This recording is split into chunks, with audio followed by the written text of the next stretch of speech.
الحمد للہ رب العالمین والصلاة والسلام على اشرف المرسلین وعلى آلہ وصحبہ اجمعین وبعد اعوذ باللہ من الشیطان الرجیم بسم اللہ الرحمن الرحیم وَلِلَّهِ عَلَى النَّاسِ حِجُّ الْبَيْتِ من استطاع إليه سبيلا ومن كفر فإن الله غني عن العالمين۔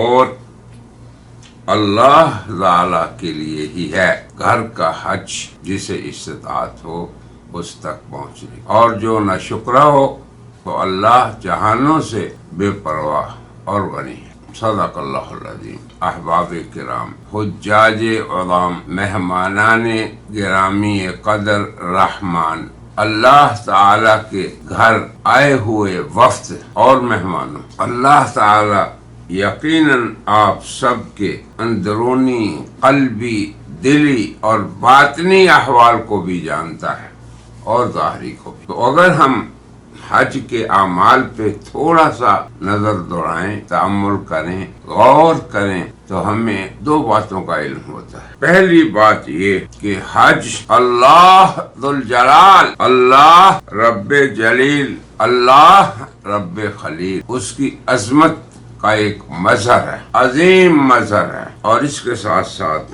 حج امت محمدیہ، فرزندان ملت توحید، ان کی اخوت کا بھی عظیم مظہر۔ تو عمومی طور پہ آج ہم اعمال حج پہ کچھ نظر کریں گے تاکہ کم از کم یہ دو بنیادی چیزیں تو ہمیں حاصل ہو جائیں کہ یہ رب جلیل کی عظمت کا مظہر کیسے ہے اور امت مسلمہ کی اخوت کا عظیم مظہر کیسے ہے۔ وہ حج کی فرضیت بھی دیکھ لیں۔ اللہ نے فرمایا کہ جسے استطاعت ہے لوگوں میں سے ان پہ حج فرض ہے۔ تو استطاعت کے اندر مالی استطاعت بھی آتی ہے، اخراجات سفر کے، آنے جانے کے، گھر والوں کا خرچہ، یہ بھی آتا ہے استطاعت میں۔ اور دوسرا استطاعت میں یہ بھی آتا ہے کہ انسان کا بدن بھی صحیح و سالم ہو، کیونکہ اس عبادت میں دو چیزیں جمع ہیں۔ سب سے بڑی بات اللہ اکبر، نماز بدن سے، روزہ بدن سے، زکوٰۃ مال سے، مگر حج ایسا فریضہ ہے جو بدن اور مال، زاد راہ اور پھر وہاں پہ مناسک کرنے کی استطاعت اور ہمت اور طاقت، تو یہ دونوں چیزوں پر مشتمل ہے۔ سب سے پہلی بات یہ، پھر اس کے لیے مال وہ بھی حلال۔ تو استطاعت میں یہ بھی شرط ہے کہ حلال مال ہو اس کے پاس، یہ نہیں کہ ڈاکے مارتا رہے، رشوتیں لیتا رہے، دنیا سے جیسے کیسے مال جمع کرتا رہے، حلال اور حرام طریقے سے، اور صبح حج کے لیے چلا جائے، ایسی بات۔ حج ایک ایسا مدرسہ ہے جو انسان کو پوری عمر کے لیے تربیت دے دیتا ہے کہ اس نے اب زندگی کیسے گزارنی۔ حج ایک ایسا ہسپتال ہے جو بیماریوں کو جو بدن کی ہیں ان کا علاج نہیں جیسے آپ اپنے اسپتال میں جاتے، بلکہ جتنی بیماریاں اس ظاہری بیماریوں سے بھی خطرناک ہیں، اندرونی بیماریاں، حسد دوسروں کا، حقد دوسروں پہ، بغض دوسروں کا رکھنا، کبر دوسروں پہ، یہ سب گناہ کبیرہ میں آتی ہیں۔ یاد رکھیں آپ بھی کہ جسم کی تمام بیماریاں صغیرہ بھی ہیں، کبیرہ بھی ہیں، مگر دل کی تمام بیماریاں، حسد ہو، بغض ہو، کینہ ہو، دوسروں پہ ظلم کرنے کی ارادہ ہو، دوسروں پہ غصب، دوسروں کے مال کو یہ ساری اندرونی بیماریاں گناہ کبیرہ ہیں۔ تو حج ان اندرونی بیماریوں کا علاج ہے، یہ بھی یاد رکھیں۔ اور اس مدرسے سے نکلنے والا انسان اگر صحیح حج کر کے جاتا ہے تو پھر پوری عمر وہ انسان بن کے رہتا ہے۔ حج سے پہلی زندگی اور بعد والی زندگی میں فرق ہوتا ہے۔ پھر اصل میں چونکہ یہ دنیا کے مقدس ترین مقامات کی زیارت ہے۔ اور کن دنوں میں؟ سال کے محترم حرمت والے مہینوں میں۔ تصور کریں ذرا حجاج کرام، آپ دنیا کے کس کس کونے سے کیا کچھ چھوڑ کے آ رہے ہیں، اور پھر دنیا کے مقدس ترین مقام پہ جو دنیا کے لیے، پوری دنیا کے لیے ام القریٰ ہے، وہاں آپ آ رہے ہیں اور صحیح و سالم ہو کر، ظاہر و باطن سے متوجہ ہو کر اللہ کی طرف آ رہے ہیں، اور پھر ان مقدس مقامات پہ آ رہے ہیں جہاں کی زیارت اللہ کے پہلے انسان اور پہلے نبی اور ابو الانبیاء اور ابو البشریہ نے کی۔ پہلا حاجی حضرت آدم، پہلا معتمر حضرت آدم۔ آپ غور تو کریں، یہاں پہ اللہ کے انبیاء علیہم السلام آئے۔ حضور اکرم نے فرمایا کہ میں دیکھ رہا ہوں موسیٰ کو کہ وہ کیسے آ رہا ہے۔ بہرحال مقدس ترین جگہ پہ، پھر مقدس ترین زمانہ میں، الحج اشہر معلومات، اور پھر منہا اربعۃ حرم، 12 مہینوں میں سے 4 مہینے حرمت والے۔ تو اب حج کے اعمال پہ بھی ذرا ہم غور کر لیں۔ وہ کیا کہ آپ اپنے وطن سے یا اپنے وطن کی میقات سے عمرے کا احرام باندھ کیا ہے۔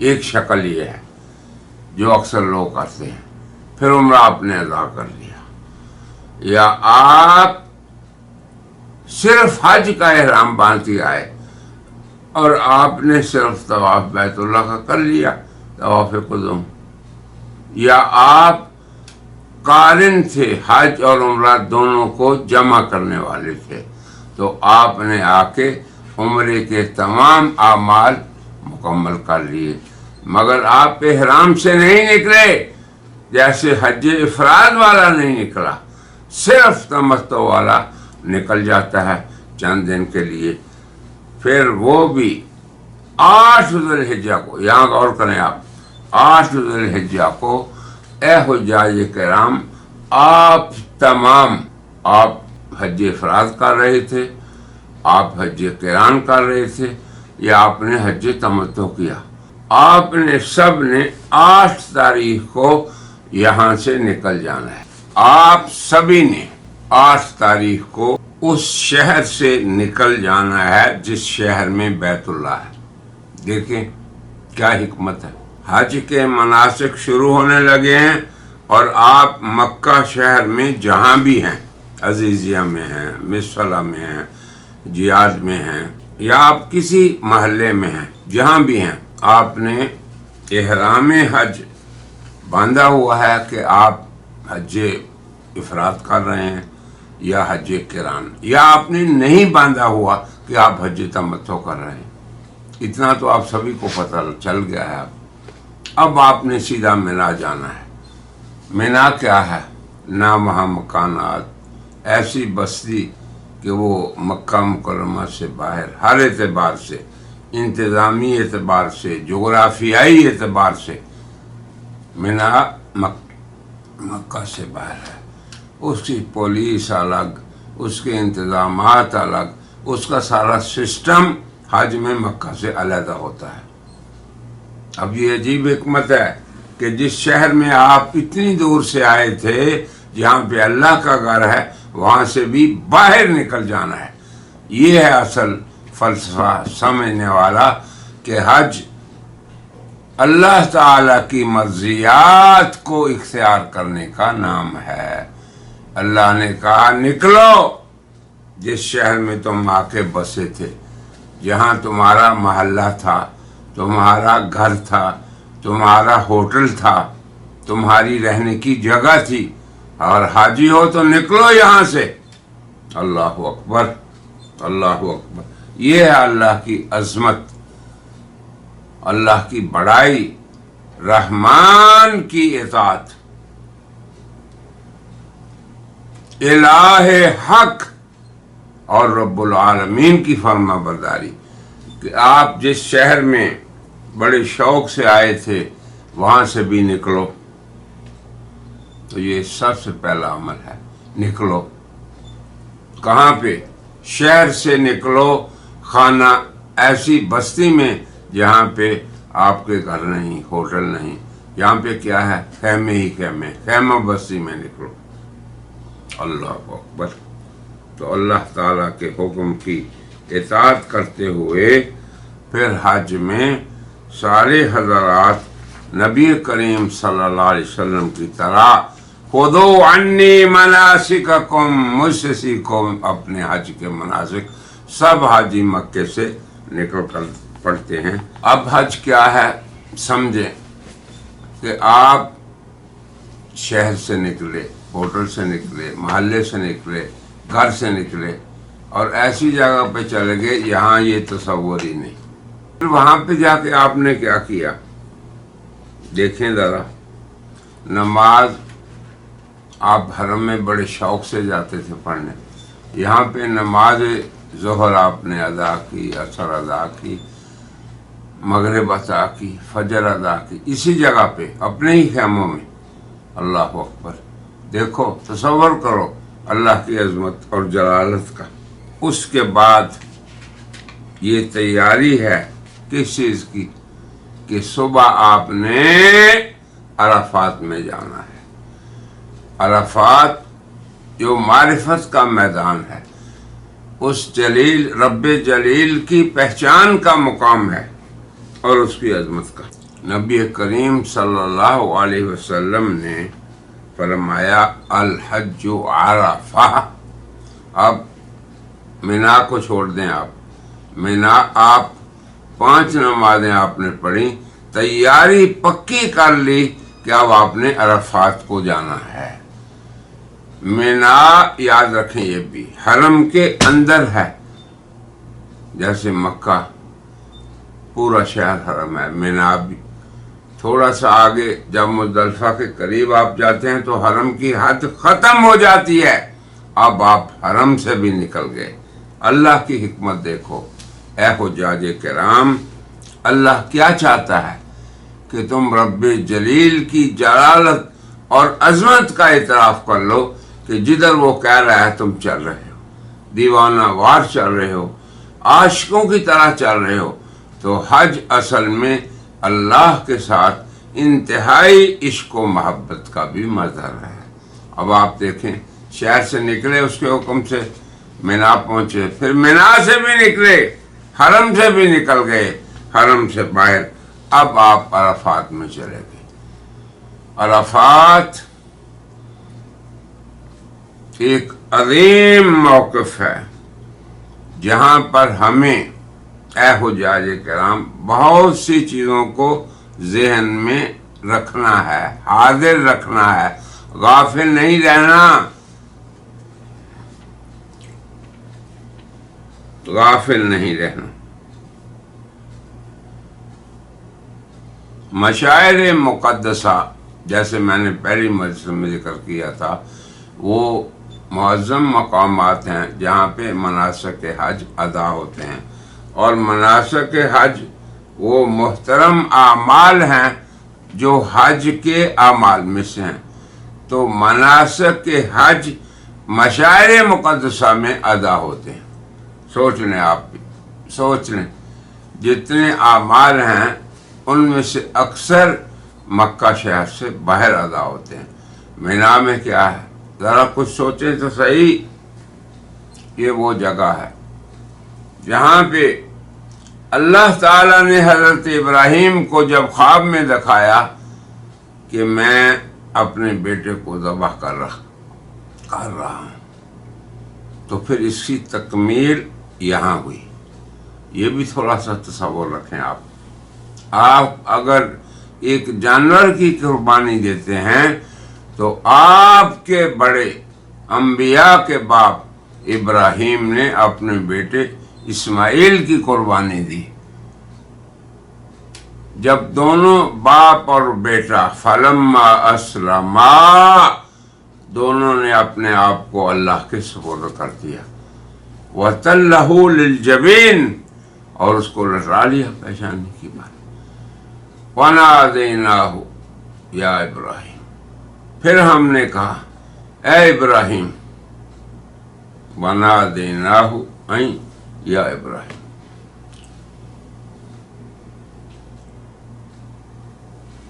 قد صدقت الرؤیا تم نے خواب سچی کر دکھائی۔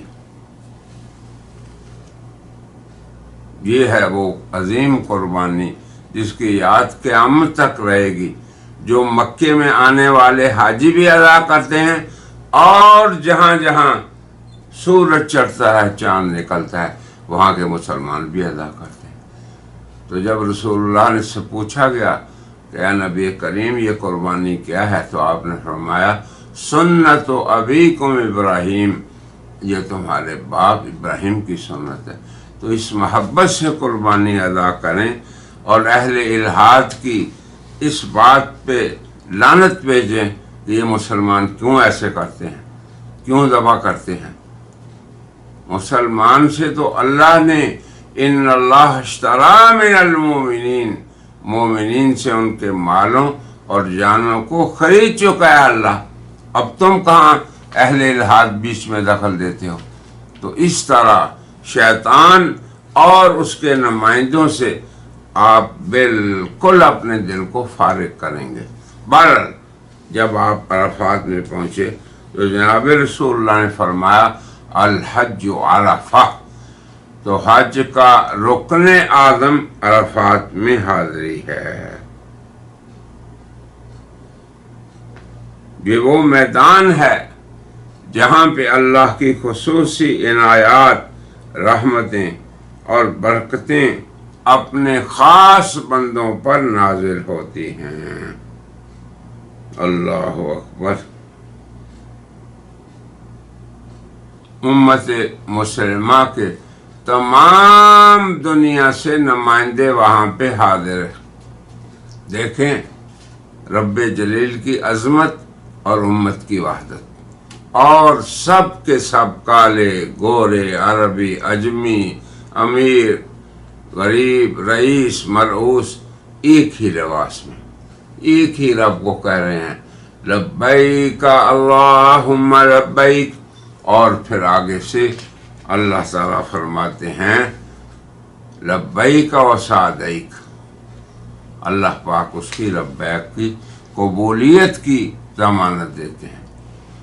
اور اللہ تعالیٰ معاف فرمائے، ہم سے بعض ایسے بھی بدقسمت ہوتے ہیں جنہیں جواب ملتا ہے لا لبیک ولا سعدیک، نہ تیری لبیک قبول ہے اور نہ ہی تو سعادت مند ہے، وحجک مردود علیک، اور تیرا حج تجھ پر مردود ہے۔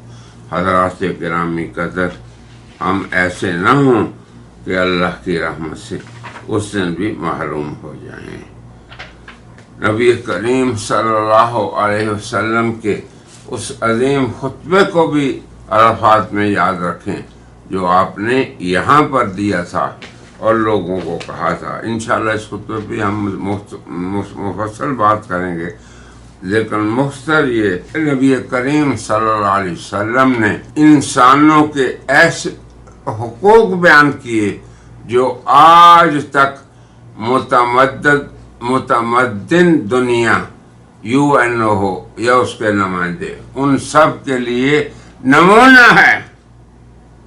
انسانی حقوق کی تنظیمیں ان سے اپنے قوانین وضع کرتی ہیں، اور عالمی فلاحی ادارے انسانیت کے لیے